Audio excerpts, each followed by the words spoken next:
7번. 을은 갑소유주택을 보증금 1억에 임차했다. 1번은 보증금은 유치권 안 된다 그랬고요.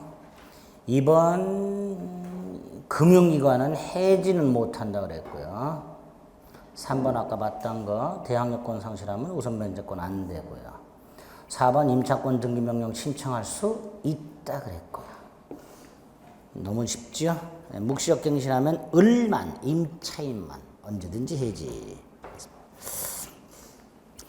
8번 이런 식으로 나오면 그냥 넘겨야죠. 그렇죠?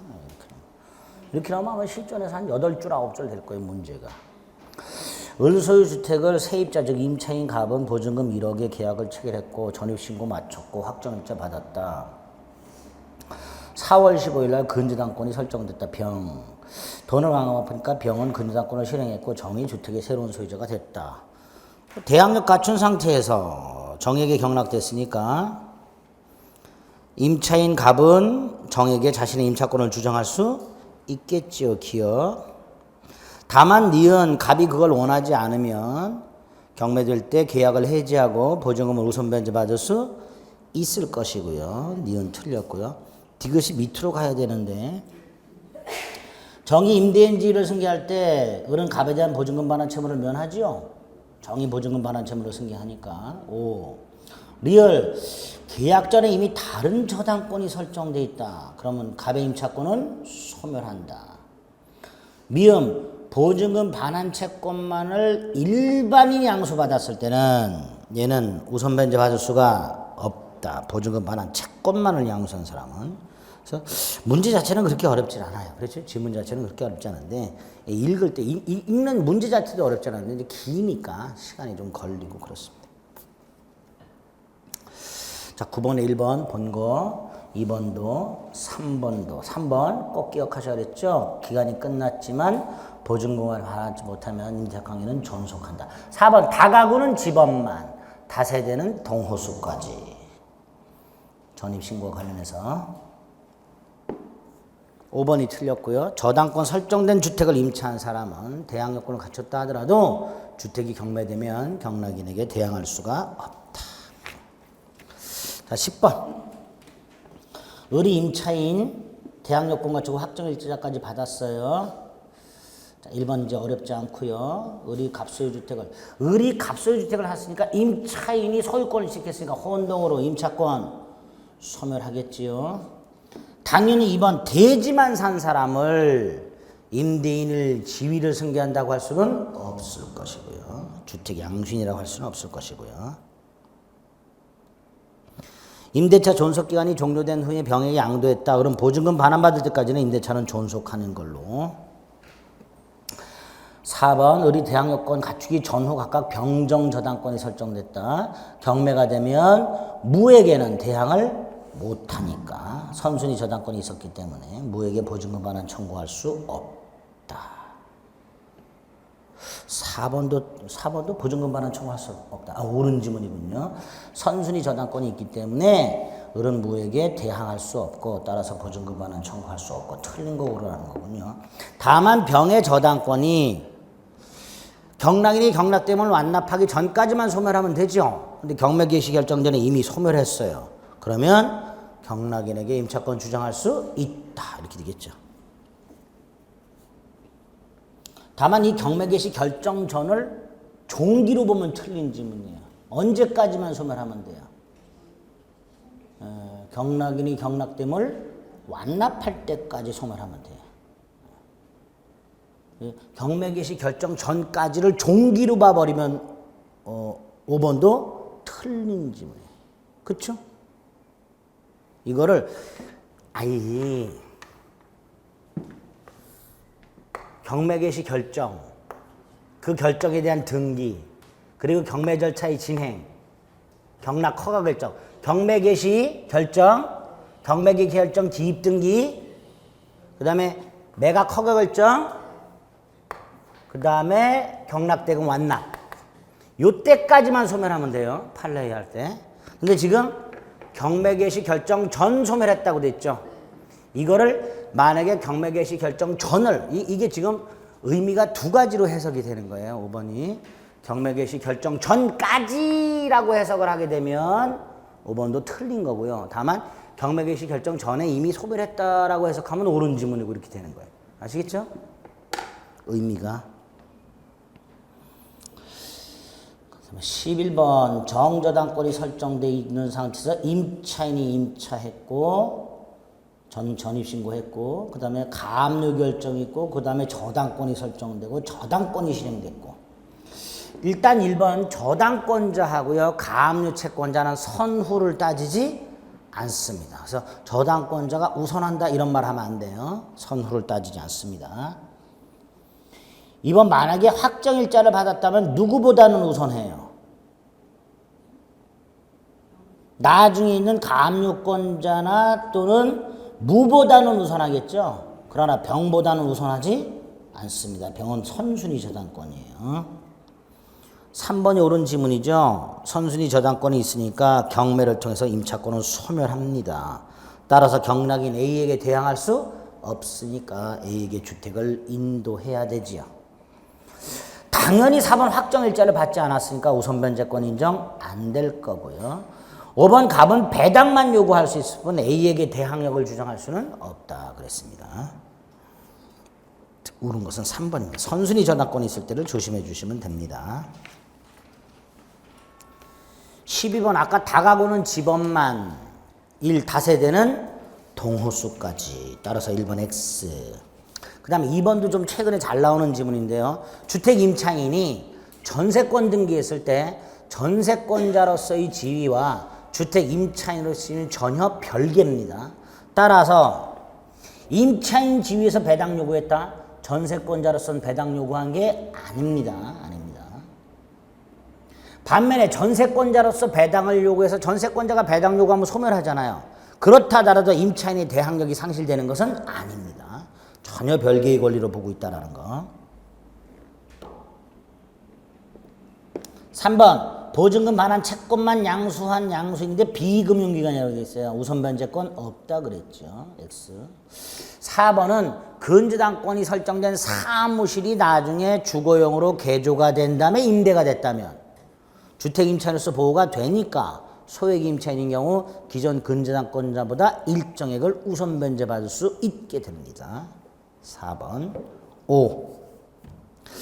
5번 전입신고는 언제 효력이 생겨요? 수리한 때. 따라서 수리 전 대항력권인 주민등록 신고를 행정청이 수리하기 전 도달함으로써 효력이 생긴다. 아니죠? 수리해야 효력이 생깁니다. 수리해야.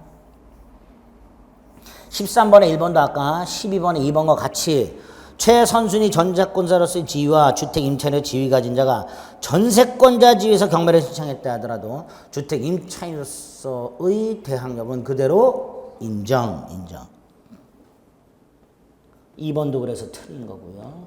3번 본 거고 안 된다 그랬고요. 4번 콤마 다음에 뭐라고 했어요? 대지 환가 대금에서 우선 변제 받을 수 있죠. 저당권이 설정되고 주택이 신축 이런 말 없어요. 그러니까 대지 환가 대금에서 우선 변제 받고요. 5번은 임차권 승계 첫 번째 줄 끝에 가면 사실혼 배우자는 항상 상속권자에 우선해서 틀렸죠. 그러니까 옳은 거 4번 생각하시면 됩니다. 14번에 1번 역시 주택이가 아파요. 대지 경매에 대해서 우선 변제 받고. 2번 대지에 설정될 당시에 이미 주택이 있었죠. 그렇죠? 다만 미등기와 상관없어요. 최우선 변제 주장할 수 있습니다. 아까 3번은 보증금 반환 채권이 가압류된 상태에서 주택이 양도되면 양수인이 제3채무자 지위 승계한다 그랬죠? 가압류권자에 대해서, 가압류권자 입장에서 누구에 대해서만 양수인한테만 그걸 효력 주장하겠죠. 양수인이 임대인 지위를 그대로 승계했으니까 제3채무자의 지위를. 4번이 틀렸고요. 이것도 이제 주댕이 아파요. 더 이상 이제 말씀 안 됩니다. 4번 틀렸고. 5번도 마찬가지입니다. 15번 최우선 변제권. 최우선 변제권은 요건이 뭐예요? 대항 요건만. 보증금 기준은 어떻죠? 9,500, 8,000, 6,000, 4,500. 예? 그 중에서 3,200, 2,700, 2,000, 1,500. 그렇죠? 예? 예? 외우셔야죠. 외워야죠. 손바닥에 써야죠.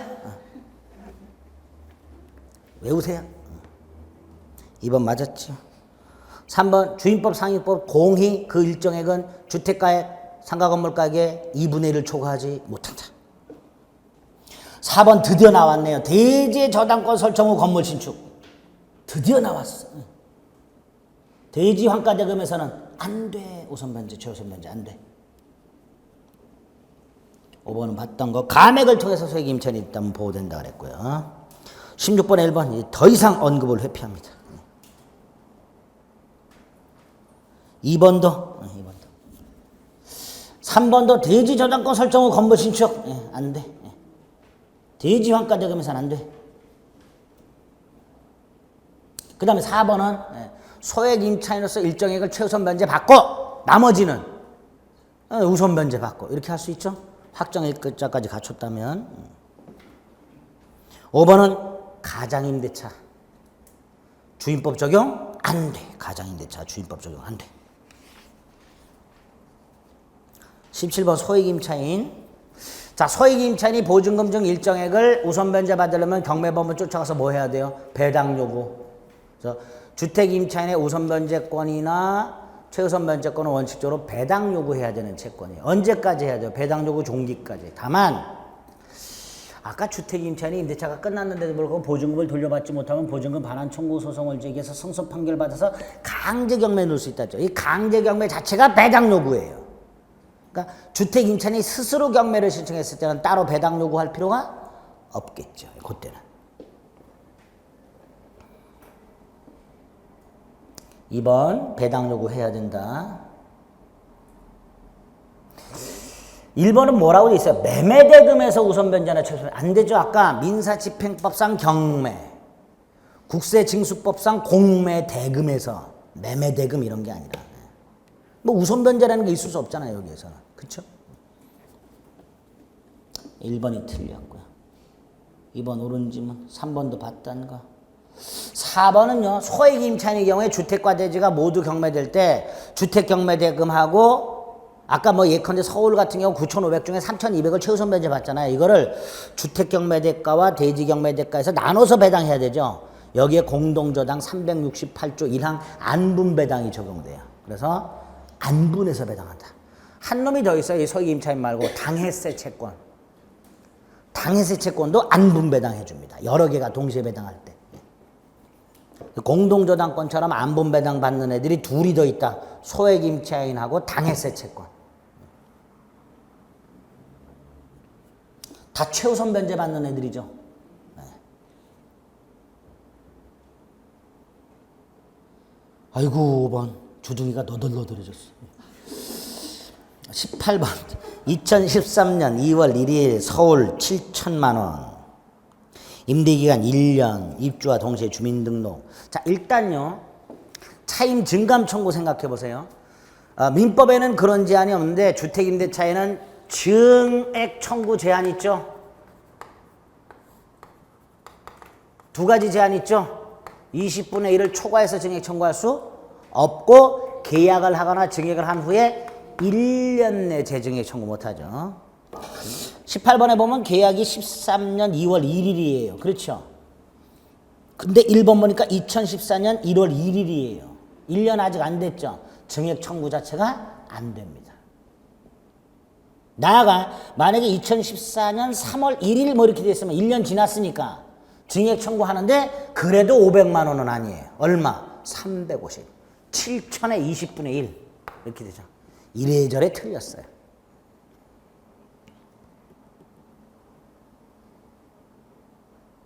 됐죠? 1년 안 됐으니까 아예 일방적 증액 청구는 안 됩니다. 기간은 1년으로 정했지만 임차인만은 2년 주장할 수 있죠. 따라서 을은 비워달라 청구할 수 없습니다. 3번은 봤더니 동거가족이 없는 갑이 주민등록을 이전했으니까 대항력은 상실될 것이고요. 4번은 2012년 12월 1일이니까 임차인보다 먼저 근저당권자가 있죠. 다만 얘 최우선 변제 받을 수 있냐의 문제가 생기는데 이 최우선 변제 기준 금액의 기준 시기가 그 법 기준이 뭐냐. 최선순위 저당권 설정될 당시에 시행되는 거예요. 요때 기준이 7,500만 원 이하 중에서 2,500까지예요. 이런 거 우리 못 외워요. 그렇죠? 못 외워요. 못 외워요. 지금 거도 못 외우는데, 그렇죠? 어쨌든 3,500이 아니고요. 7,500 중에 2,500까지입니다. 5번 13년 7월 1일 주택을 양도했다. 양도했으니까 이 양수인 정이 임대인 지위 승계받았죠. 따라서 갑은 정에 대해서만 보증금 반환 청구할 수 있다. 이렇게 되어 있잖아요. 원칙이죠. 5번이 답이죠. 자, 19번 임차권 등기명령 중요합니다. 자, 일단 요건이 임대차 종료 후 보증금을 반환받지 못한 임차인. 요 놈만. 그다음 어디다가 주택 소재지 관할 지방법원.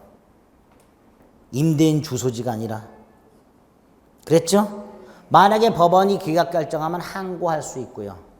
그다음에 임차권 등기가 되면 대항력권과 우선변제권을 취득 또는 기존 거를 유지한 채 다른 곳으로 전출하더라도 대항력과 우선변제권이 상실되지 않고 그 후에 임차인이 소액 임차인이라 하더라도 최우선 변제권은 인정 안 되고 보증금 하는과 임차권 등기 말소는 동생관계가 아니고 비용은 임대인이 부담하고 이런 것들이 임차권 등기 명령에서 기억하셔야 되죠. 2번 틀렸죠? 아까 해지 안 된다 그랬어요. 뭐요 이게 도대체.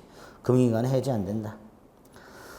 3번 본 거고 4번 임차권 등기명령 집행에 의한 임차권 등기가 된 주택을 그 후에 임차한 임차인이 소액 임차인이라 하더라도 최우선 변제권 인정 안 되고 5번 동신관계 아니고 2번이 틀렸고 됐죠? 네. 그러면 상가 건물 임대차라고 되어 있네요. 주택 임대차는 보증금 액수와는 상관없이 주거용 건물의 전부 또는 일부 임대차에 적용되지만 상가 건물 임대차는 첫째 상가 건물의 전부 또는 일부 임대차 두 번째 그 상가 건물이 사업자 등록 신청 대상이 되면서 영업용으로 세 번째 일정한 보증금 이하 기준금액이 얼마예요?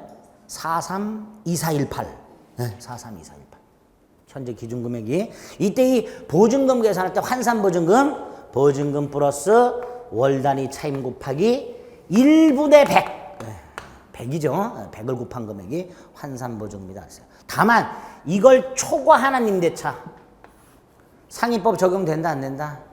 안 되죠? 안 되는데 갱신 요구하고 권리금 이건 적용된다. 초과 임대차의 경우에도 상가건물 임대차 보호법 자체는 적용이 안 되지만 갱신 요구권에 의한 갱신과 권리금 조항은 적용된다 그랬습니다. 1번 일정 한도액을 초과하지 않는 임대차에 적용되지만 갱신 요구권은 보증금 액수와 상관없이 적용된다 그랬죠. 법인에게도 적용되지만 일시차용 임대차는 적용 안 되고요. 3번 물건의 제조, 가공, 보관과 같은 사실행위 플러스 영리활동 그럼 상가 임대차 적용 받지요. 그렇죠? 네. 건물의 일부를 임차해서 도금 작업을 하면서 컨테이너 박스 갖다 놓고 영업활동 상가 건물이다 그랬었어요. 그렇죠? 기억나시죠? 자, 대항력과 우선변제권 취득 요건이면서 존속요건 폐업하면 대항력 상실 5번이 틀렸죠. 꼭 기억하셔야 사업자 등록 신청하면 다음 날이에요. 등록증 교부가 아니라 사업자 등록 신청하면 다음 날 대항력 같습니다. 등록증 교부받은 날이 아니라 2번 존속기간 기간 정하지 않거나 1년 미만으로 정하면 1년 두 번째로 1년 미만으로 했을 때 임차인만은 1년 미만을 주장할 수 있고 세 번째 갱신이 두 가지가 있죠. 갱신 요구에 의한 갱신 기간 만료 전 6월부터 1월까지 사이에 임차인이 갱신 요구했을 때 임대인은 정당한 사유 없이는 거절하지 못한다. 두 번째 거절할 수 있는 정당한 사유 중에서 최소 4개 기억하셨어요. 3기연체 합의하여 상당한 보상 제공 전부 또는 일부에 대한 고의 또는 중대한 과실로 파손 전부 또는 대부분 철거 또는 재건축을 위해 점유 회복이 필요한 경우 특히요 네 번째 거는 추가적으로 셋 중에 하나 계약 당시 재건축 계획을 구체적으로 보지 그 다음에 뭐 건물이 멸실 훼손돼 가지고 안전사고 우려가 있거나 또는 타법령에서 재건축하거나 세 가지 중에 하나에 해당이 되어야 재건축을 이유로 하는 갱신 거절할 수 있다 그랬습니다. 이러한 갱신 요구권은 최초 임대차 기간을 포함하여 5년을 넘지 않는 범위에서 세 번째로 갱신 요구에 의한 갱신 효과가 뭐죠? 전 임대차와 동일 하되 차입 및 보증금만은 100분의 9의 범위에서 증감. 이게 갱신 요구한 갱신의 효과예요. 다만 아까 요 초과임대차에도 이게 적용된다 그랬죠. 그렇죠? 근데 그 초과임대차의 경우에 갱신 요구는 적용되지만 요거는 적용이 안 된다 그랬어요. 요거는 초과임대차의 경우에 요거는 초과임대차에 적용 안 돼. 그 다음에 이제 법정갱신이 있죠. 갱신 요구 기간 동안에, 기간 내 6월부터 1월까지 사이에 임대인이 통지하지 않은 경우 이때 법정갱신 첫째 5년이란 제한 같은 거 없다. 최초 임대차 기간을 포함해서 5년을 넘지 않는 범위 내라는 것은 갱신 요구에만 적용되고 약정갱신이나 법정갱신에는 적용 안 된다. 법정갱신되면 전임대차와 동일하다. 단 뭐는 기간은 1년. 그래서 갱신 요구에 한 갱신의 경우 기간 1년이다 그러면 안 되고요. 법정갱신의 경우 차임 및 보증금을 100분의 9에 범해서 증감할 수 있다 그래도 안 되고요. 그래서 갱신 요구에 한 갱신의 효과가 이렇게 되고요. 법정갱신에 의한 효과가 이렇게 됩니다. 아시겠죠? 자, 그래서 2번에 1번 옳은 지문, 2번도 옳은 지문. 3번 차임 또는 보증금의 증액 청구는 주임법과 동일하게 일단 동일을 지워야 되고요. 다르죠? 주임법은 20분의 1, 상임법은 100분의 9. 그 다음 2년이 아니라 몇 년? 1년 이렇게 되죠. 1년 내에는 못한다. 가등기가 되어 있는데 임대차 들어갔어요. 나중에 가등기 건자가 본등기를 해요. 순위가 어디로 소급해요? 가등기로. 그러니까 임차는 대항할 수 없다. 이렇게 되겠죠. 5번 임대인의 의무. 3번에 1번 보증금 3억에 월세가 250.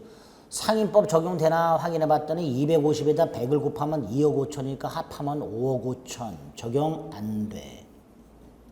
기간을 2년으로 정했어요. 그럼 기간 몇 년? 2년. 1년은 기간을 정하지 않거나 1년 미만으로 정했을 때 1년이에요. 2년으로 정하면 그냥 2년이에요. 3번도 틀렸고요. 교부된 날의 다음 날이라 신청한 날의 다음 날. 4번은 주임법도 똑같죠. 주택이나 상가 건물이 적법하게 전대되어 전차인이 인도 및 주민등록, 인도 및 사업자 등록을 하게 되면 누가? 차임이 대항력을 갖는다. 5번은 폐업 신고라고 되어 있네요. 마치 주택에서 주민등록이 말소되거나 다른 곳으로 전출하는 거하고 똑같지요. 대항력 상실 이렇게 되어 있죠. 자, 4번 갱신요구 상임법에서 제일 중요한 거라 그랬습니다. 1번 보증금액과 상관없이 모든 상가 건물에서 적용된다 그랬죠. 6월부터 1월까지 사이에. 2번 최초 임대차 기간을 포함해서 5년을 초과하지 않는 범위에서 법정갱신에는 적용 안 돼. 3번 계약갱신 요구가 인정되는 범위 내에서 차임 보증금 증액할 수 있는가? 있다. 100분의 9의 범위 내에서. 3번 X. 거절 사유가 없다면 거절 못한다. 5번 전임대차와 동일 조건으로 계약한 걸로 본다. 맞죠? 단 차임 및 보증금만은 100분의 9의 범위에서 증감 이렇게 되죠. 5번 같은 경우는 문제를 계약갱신 요구를 거절할 수 있는 경우로 틀린 것은이니까 거절할 수 없는 거죠. 1번 고의 또는 중대한 과실로 파손, 2번 합의로 상당한 보상 제공, 3번 3기연체, 4번 무단전대, 5번 임대인이 목적 건물의 전부 또는 대부분을 계약 기간 중이 아니라 계약 당시 구체적으로 고지, 계약 당시, 임대차 계약 당시, 계약 중이 아니라 반드시 계약할 때 고지해야 돼요. 그러니까 5번은 거절할 수 없지요. 6번 선순위 권리자가 없는 상가 건물은 보증금 1억에 월차임 40만 원에 대항력권과 확정일자. 1번 3기연체 갱신요구 거절. 기간은 1년. 3번 아까 주임법하고 똑같이 집행개시 요건이 아니다. 4번 배동요구 종기까지는 존속해야 된다. 보증금이 전액 변제되지 않았다. 임차권 종속한다 그랬죠? 최선순위 대항력이 있으니까. 7번 확정일자 받아라. 2번 소액임차인 최우선 변제권이 있고 상가 건물 가격 2분의 1을 초과할 수는 없다. 3번 보증금 반환 채권에 대해서 우선 변제권을 승계한 금융기관 그런데 임차인이 대항력권을 상실했네. 우선 변제권 행사할 수 없다. 아까 주임법에서 자꾸 봤다는 거. 임차권 등기 명령에 따른 등기 후에는 임차인이 대항력권을 상실하더라도 이미 취득한 거 상실되지 않는다. 5번 똑같이 금융기관이 해지할 수는 없다. 틀린 거 3번. 자, 8번 비교. 간혹 이렇게 비교 문제도 잘 나오죠. 1번 A는 인도와 주민등록, B는 인도와 사업자 등록. 2번 틀렸죠? 둘 다 2분의 1. 3번 2년 1년. 4번 A는 20분의 1, B는 100분의 9. 5번 갱신요건은 상가 건물에만. 틀린 것은 2번. 자, 2번, 9번 사업자 등록 구비했고, 자, 1번 보니까 을은 임대차 종료되기 전에도 임차권 등기명령 신청할 수 있는 거 안 된다 그랬어요. 임대차 종료 후 보증금을 반환받지 못한 임차인만. 그리고 어디에다? 임대지인 주소지가 아닌 상가 건물 소재지 관할법원 이렇게 되죠. 2번 사업자 등록은 존속요건이라 그랬습니다. 3번은 임차인이 경과실로 파손했네요. 그렇죠? 고의 또는 중대한 과실로 파손했을 때 거절할 수 있으니까 경과실로 파손했을 때는 갱신 요구 거절할 수 없다. 이렇게 되겠지. 4번 을은 건물을 양손에게 인도하지 않으면 보증금을 경매법원으로부터 받을 수 없다 그랬죠. 5번도 틀렸죠. 해지 못한다 그랬어요. 금융기관. 10번 서울 소재 건물 보증금 6천 사업자 등록 신청. 그런데 2009년 6월 1일이었었죠. 1번은 2009년 4월 6일 가등기가 돼 있다 그랬어요. 본등기되면 갑은 병에게 대항할 수 없다. 이게 답이지요.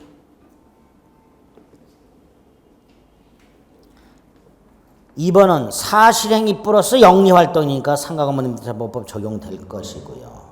3번 기간 정하지 않으면 1년이죠.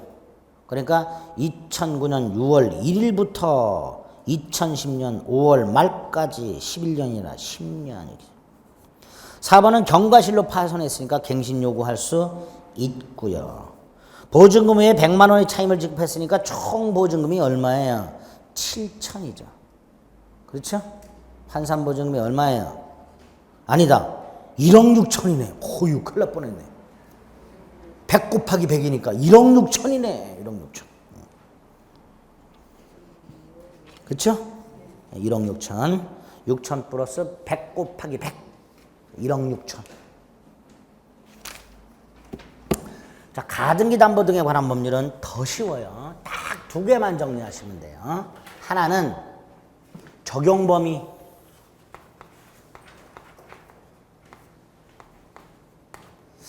적용 범위는 일단 채권자가 갖고 있는 게 소비대차 채권이나 준소비대차 채권이어야 돼요. 가담법 적용 범위가 하나 나와요. 소비대차 채권이나 준소비대차 채권이어야 되니까 뭐 맨날 나와요. 물품대금, 유류대금 이런 거 안 돼, 안 돼. 예? 매매대금 이런 거 안 돼요. 두 번째로 변제기에 돈을 못 갚으면 그 담보 목적물로 대신 갚기로 하는 계약. 매매 예약 또는 대물 변제 예약. 이런 게 있어야 돼요. 매매 예약 또는 대물 변제 예약. 세 번째로 요 예약을 할 당시 목적물의 가액이 원본과 이자 합산액을 초과해야 돼요. 이때 요 가액을 계산할 때 선순위 담보권자가 있다면 가액에서 그 선순위 담보권자의 채권액을 뺀 게 가액이 된다 그랬습니다. 그래서 5억인데 3억짜리 선순위 권리자가 있어. 근데 3억을 빌려줘. 그럼 요 가액은 5억이 아니라 3억을 뺀 2억이고 빌려준 게 3억이니까 가담법은 적용 안 되고.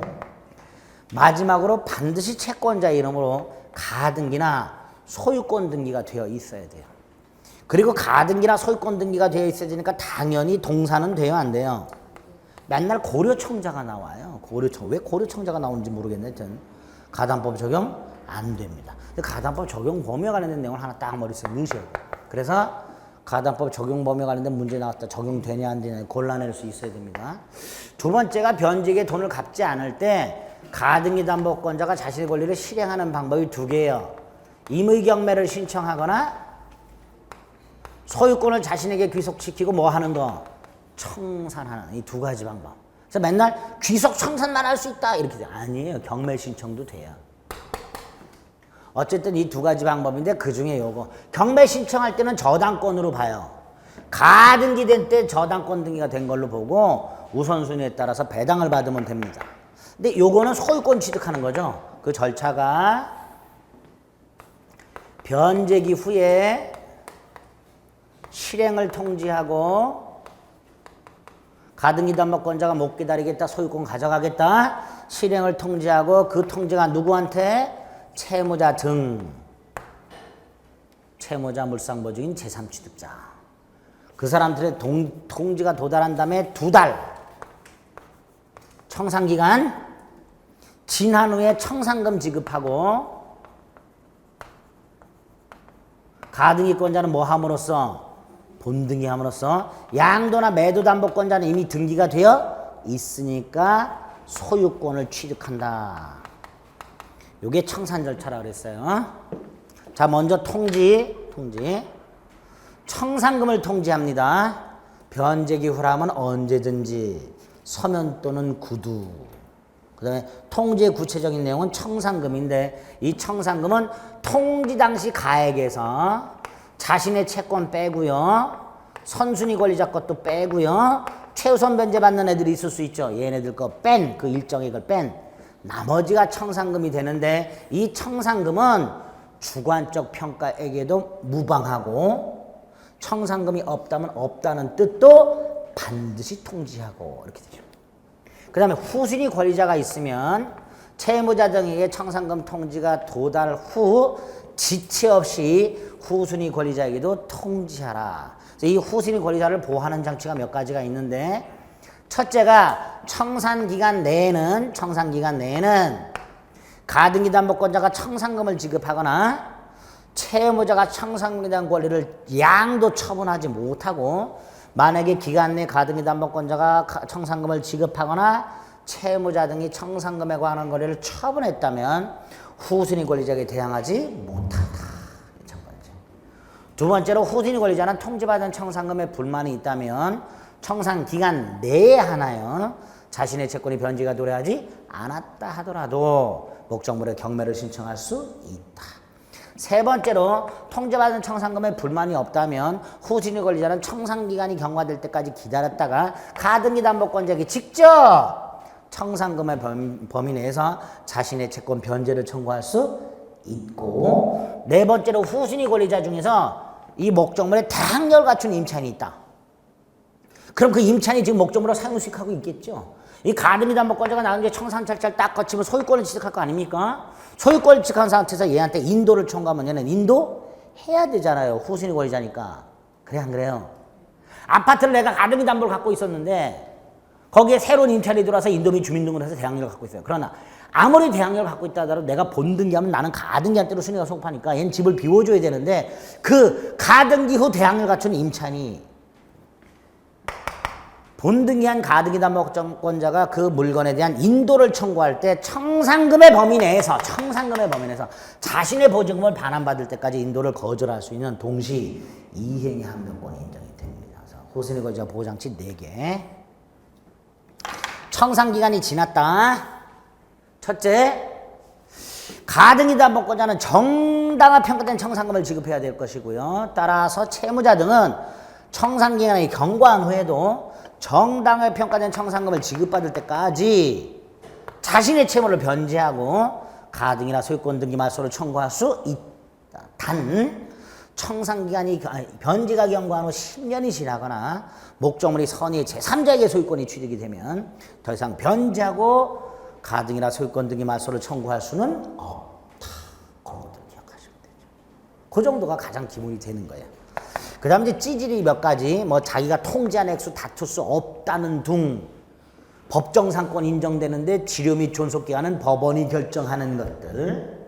그 다음에 목적물이 경매되었을 때 가등기권자가 아닌 자가 경매를 신청한 경우 경매법원은 그 가등기권자를 상대로 담보가 등기하면 채권을 신고하라. 신고하지 않으면 배당에서 제외된다. 담보가 등기 안 하면 그 내용을 신고하라. 이렇게 채권 신고 및 내용 신고할 것을 촉하도록. 그래서 가등기가 되어 있는 부동산이 경매가 되었을 때 그 가등기가 담보 가등기인지 청권순위 보전 가등기인지 여부는 당사자 의사 해석을 통해서 구별한다. 그런 것들이 참 간단해요. 그렇죠? 내용이 뭐 그렇게 복잡하진 않습니다. 그래서 적용 범위에 관련된 질문들을 쫙 몇 개 볼게요. 426페이지. 먼저 1번 예약 당시 가액이 차용액 및 이자 합산액에 미달하니까 적용 안 돼. 그러죠? 미달하니까. 2번 경매의 경우에 저당권으로 본다 그랬고요. 3번 좀 전에 말씀드린 거 담보가 등기인지 여부는 뭘 갖고 구별한다? 당사자 의사 해석에 따라서. 그래서 경매법원이 물어보는 거예요. 4번 담보 목적으로 채권자에게 이전된 담보물을 채권자가 제3자에게 팔아먹었다. 제3자가 선이라면 소유권 취득한다. 특히 양도담보권자들이 문제가 돼요. 지 이름으로 소유권 등기가 됐으니까 팔아먹는 경우가 왕왕 있단 말이죠. 5번 예약 당시 가액이 차용액, 선순위 권리자 채권액 합한 금액보다 커. 그때 적용된다 그랬죠. 네. 자, 2번처럼 나오기도 하죠. 1억 빌리면서 2억 부동산의 가등기 전형적으로 적용되죠. 근데 2번은 왜 안 돼요? 매매대금 안 되죠. 3번은 고려청자 안 되지요. 4번은 1억 빌렸는데 3천만 원짜리야. 안 되지요. 5번은 3억을 빌린데 이미 2억 채무가 있는 4억 부동산이니까 요 가액은 2억밖에 안 되니까 적용 안 되겠죠. 이런 식으로. 3번, 1번 아까 가등기 담보권자는 둘 중에 하나 선택해서 2번 아까 주관적 평가액이어도 된다 그랬죠. 청산금은. 네. 3번은 청산금은요. 모든 채권을 공제하는 게 아니었어요. 자기 거 하고 목적물 가액에서 뭘 공제하고 자기 거. 네? 그리고 선순위 권리자 거. 그리고 최우선 변제 받는 애들 거. 후순위 권리자의 채권은 공제한다 안 한다? 안 한다. 그러니까 3번이 틀렸지. 4번은 매매대금이니까 적용 안 될 것이고요. 그 다음에 5번 요거 이 채권자보다 선순위 권리자가 있어요. 빌려준 건 5억이고 가액은 5억이고 자기 돈은 채권인데 선순위 권리자가 2억 있고 최우선 변제 받는 애들 합하니까 한 1억 돼요. 얘는 소유권을 취득하고 싶어요. 그러면 청산 절차 진행하면 이건 그대로 살아남으니까 얘네들이 경매를 넣는 경우가 있겠단 말이에요. 그렇죠? 그러니까 얘가 안 되겠다. 요거 갚아. 그럼 얘는 채권액이 얼마가 돼요? 4억으로 불어나죠. 그러니까 얘가 변제한 선순위 권리자들 거 채무자한테 뭐라고 할 수 있어요? 내가 대신 갚았으니까 나한테 갚어. 이걸 뭐라 그래요? 구상권. 그것도 담보된다. 이렇게 되겠죠. 담보된다. 그게 5번이죠. 그렇죠? 대신 갚은 구상권도 담보된다. 됐습니다. 4번에 1번은요. 아까 요 청산금을 평가할 때 청산금이 얼마 이렇게 되겠죠. 그 얼마가 어떻게 계산이 됐는지 가액하고 채권액을 밝혀야 되죠. 그래 안 그래요? 그게 1번이에요. 그런데 만약에 청산금이 빵원이야. 빵원이면 청산금 없다. 그걸로 끝나죠. 채무자가 가액은 얼마고 채권은 얼마인데 빵원이냐 물어보면 그게 뭐 중요하냐. 어차피 빵원인데. 청산금이 없을 때는 가액 및 채권액을 밝힐 필요가 없고 청산금이 없다는 뜻만 통지하면 되는데 그게 아니라면 밝혀라. 1번이. 통지 상대방이 셋이 있죠. 채무다 정, 채무자, 물상보증인, 제3취득자. 3번 주관적 평가에게도 통지로서 효력이 있으니까 청산기간은 진행되고 4번도 좀 조심하셔야 했어요. 채권자는 자신이 통지한 액수를 다툴 수 없다. 5번도 없으면 없다는 뜻도 통지하라. 그랬습니다. 됐습니다.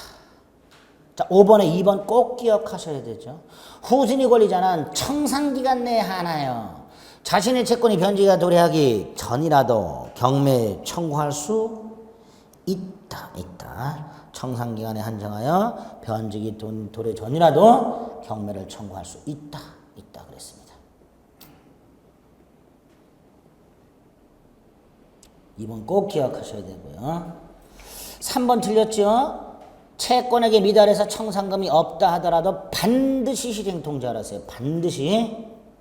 그래서 3번, 2번 틀렸고요. 3번도 틀렸고요. 4번 사적 실행이 뭐예요? 소유권을 그냥 가져가고 지가 개인적으로 매각하고 이런 걸 뭐라 그래요? 처분청산 허용되지 않는다. 5번 통지액을 통지한 다음에 얼마가 지나야? 2월이 지나야. 그래서 5번은 답이 없어요. 다 틀렸습니다. 다 틀렸죠? 아니, 의심 갖지 말고 다 틀려. 옳은 게 없어. 실전에서는 전부 정답. 후순위 권리자 청산기간에 한정해서 채권 변제기 도래지기 전이라도 담보 목적 부동산 경매 청구할 수 있는 아주 중요한 권리입니다. 후순위 권리자에게 인정되는. 답 없음.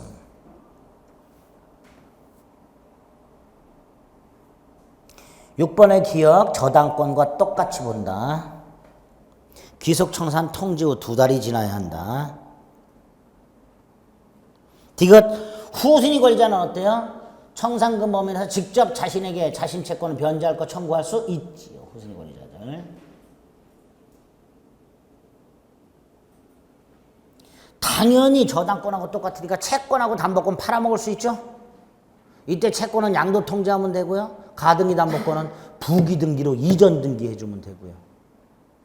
똑같아요. 저당권 양도하고 똑같습니다. 미음 귀속청산의 경우에 채무자에게 지급할 청산금이 없을 때는 2월의 청산기간이 경과함으로써 청산 절차는 종료되고 아니에요. 청산금이 없다. 2월 청산기간이 경과하더라도 가등기 담보권자는 뭐 해야 돼요? 본등기까지 해야 소유권 취득하는 거예요. 그렇죠? 그래서 본등기까지 하고 소유권을 취득합니다. 청산금이 없다면 본등기까지 해야 소유권을 취득합니다.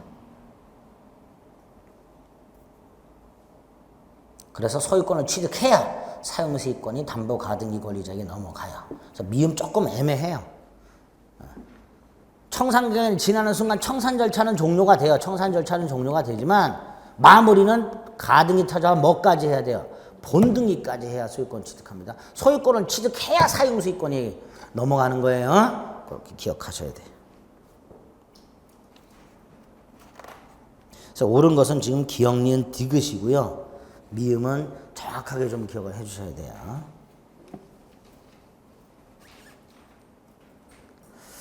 7번에 2번 봤던 거 3번 보면 청산금 미지급으로 본등기가 무효가 됐다. 무슨 뜻이야? 이런 절차를 거치지 않아요.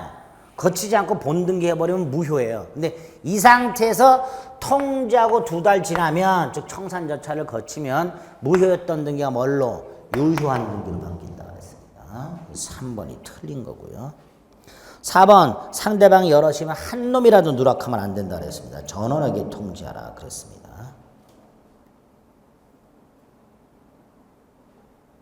5번은요. 요 가등기 담보권자가 처음에 1억을 빌려줬어요. 근데 계약을 하면서 채권액을 플러스 하는 거 확장. 채권을 확장하는 약정할 수 있어요 없어요? 있지요. 있어요. 있는데 후순위 권리자가 생긴 다음에 확정하는 경우 후순위 권리자가 생긴 다음에 확정하기로 하는 약정의 경우에는 그 확장된 부분에 대해서만큼은 후순위 권리자보다 우선 변제를 주장할 수가 없습니다. 그게 아니라면 확장할 수 있고요. 어쨌든 5번 약정이 가능합니다. 틀린 거 3번. 자, 8번 봅니다. 최근에 가등기 담보 등에 관한 문제 이렇게 사례 형태로 잘 나와요. 사례 형태로 하더라도 두려워하지 마세요. 갑은 을에 대한 채권을 담보할 목적으로 가등기를 했고 병이 저당권을 취득했고 1. 갑은 변제기가 도래한 때 청산금이 없다면 즉시 본등기 안 된다 그랬어요. 반드시 청산 절차를 거쳐야 된다 그랬어요. 2번 객관적 평가에 미치지 못하더라도 실행통지로서는 효력이 있다 그랬고요. 3번 갑이 청산금 지급을 지체하는 경우 을은 청산기간 2개월이 지난 후 변제하고 말소 청구할 수 없다. 있다 그랬죠. 설령 청산기간이 지났다 하더라도 정당하게 평가된 청산금을 지급할 때까지는 돈을 갚고 말소를 청구할 수 있다 그랬습니다. 4번 병은 후순위 권리자예요. 그렇죠? 청산기간 내에 하나여 변제기 도래 전에도 경매 청구할 수 있다. 5번 목적물이 경매되면 담보가등기는 담보권이니까 깡그리 소멸한다. 깡그리 소멸한다. 됐죠? 네, 그렇게 기억하시면 돼요. 8번은 지금까지 쫙 봤던 게 쭉 이어진 거고요. 아까 가등기 담보법에 동시행관계가 두 개가 있었죠. 하나가 뭐야? 이 후순위 권리자 중에서 대항력 있는 임차인. 또 하나가 요놈. 채무자는 정당하게 평가된 청산금을 지급받을 때까지 본등기 이행을 거절할 수 있다. 그래서 동시행관계가 두 개가 있어요. 그 중에 하나가 비읍이죠. 네, 비읍. 그것만 체크하시면 돼요. 난 다 본 거고요. 됐죠? 10번에 2번은 저당권이나 근저당권에서 이미 본 거예요. 채권자가 아닌 자가 담보권자로 등기돼 있으면 무효지만 채무자, 채권자, 제3자 사이 합의가 있고 채권이 실적으로 제3자에게 귀속이 된다면 예외적으로 제3자 명의 담보권도 유효하다고 그랬습니다. 2번 틀렸고요. 나머지는 본 거고요. 11번도 다 본 겁니다. 큰 어려움이 없고요. 11번의 리을을 보면요. 담보부동산이 경매 실행된 경우에 가등기 목적과 관계없이 모든 가등기는 채권액을 신고해야 되고 그냥 청권 순위 보전 가등기는 채권자가 아니니까 신고할 채권이 없지요. 그리고 모든 가등기는 소멸한다? 아니에요. 최선순위 담보권보다 앞서는 청권 순위 보전 가등기는 소멸하지 않습니다. 담보 가등기는 전부 소멸하지만 말소 기준 권리보다 먼저 있었던 청권 순위 보전 가등기는 소멸하지 않습니다. 이건 담보 가등기가 아니기 때문에 리얼 틀렸고요. 그렇게 기억하시면 됩니다. 12번은 이제 푸실 수 있을 거고요. 어이구 마노라. 13번도 벌써 옳지 않은 것은 이라고 돼 있어요. 1번 보니까 뭐라고 돼 있어요? 문제 읽지도 마세요. 주관적으로 통지한 청산금은 효력이 없다. 있다니까요. 객관적 평가액이 아니어도 된다니까요. 2번 갑은 청산 절차 마치기 전에는 채무를 청산 절차가 맞춰지는 게 어떤 경우에 본등기까지 끝나는 게 청산 절차가 맞추는 거예요. 그러니까 그때까지는 돈 갚고 뭐 할 수 있다? 말소 청구할 수 있다. 이렇게 되는 거죠. 그러나 4번처럼 변제기가 지난 다음에 10년 말소 청구 못하지요.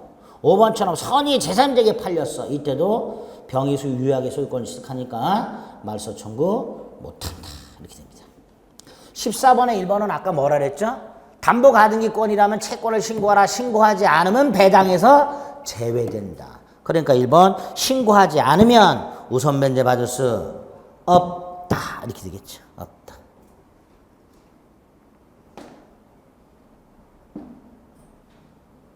4번도 담보 가등기가 경제된 부동산의 경매 개시할 때 법원은 모든 가등기 권리자에게 채권을 신고하라. 아니죠. 담보 가등기라면 채권을 신고하고 아니라면 내용을 신고하라. 이렇게 최고한다 그랬어요. 가등기권자 중에서 담보 가등기권자가 아닌 사람이 있을 수 있단 말이죠. 그러니까 나눠서 얘기하는 거예요. 네 가등기가 담보 가등기라면 이걸 신고해라. 그게 아니라면 그 내용을 신고해라. 매수인인지 증여받은 사람인지 네가 갖고 있는 가등기가 어떤 청권 순위 보전 가등기인지 그 내용을 신고하라. 이렇게 둘로 나눠서 최고하게 됩니다. 4번 틀렸고요. 됐습니다. 그 다음에 15번은요. 쭉 문제가 있는데 읽다 보면은 3번에 보니까 X 건물이 멸실 훼손됐다고 돼 있어요. 그런데 피담보 채권을 소멸한다? 채권은 돈 받지도 않는데 뭘 소멸해? 담보권은 소멸하지요. 목적물이 멸실됐으니까. 나아가 이 담보권도 가치 변형물이 남아있으면 소멸하지 않습니다. 어쨌든 채권 자체는 소멸하지 않습니다. 그 정도 보시면 됩니다. 됐죠? 자, 16번에 1번 이런 건 보지 마세요. 이런 것까지 나오기 좀 어렵습니다. 4번만 좀 조심하세요. 양도담보권자는 목적물 사용권과 임대할 권한이 있다. 없어요. 담보권에 불과합니다. 얘는 사용수익 권한도 없고요. 임대 권한도 없어요. 그래서 사용수익 권한이나 임대 권한은 다 누구한테 있다? 설정자. 설정자가 있습니다. 설정자가. 17번 갑은 을로부터 2억을 빌리면서 4억 터지에 을에게 양도담보로 정하고 소유권 등기까지 맞춰줬다. 1번 갑은 변제부터 10년 이내라고 돼 있는데 청산금을 받았어요. 청산금을 받았죠. 그러니까 돈 갖고 말소 청구 못하죠. 이미 정상적으로 청산금을 받았다면. 2번 10년 지난 후에는 안 된다 그랬어요. 이때는 아예 변제하고 말소 청구 못한다 그랬고. 3번 을이 변제기 전에 땅을 병에게 매각하면 병이 선이라면 소유권 취득하는 거고요. 빌린 돈이니까 4번 가담법 적용될 것이고요. 5번은 청산 절차를 반드시 거쳐야만 소유권을 취득한다 그랬습니다. 이 정도. 됐죠? 자, 이제 집합건물법하고 부시법 2개 남았습니다. 조금 쉬었다가 또 지문 몇 개만 체크하겠습니다.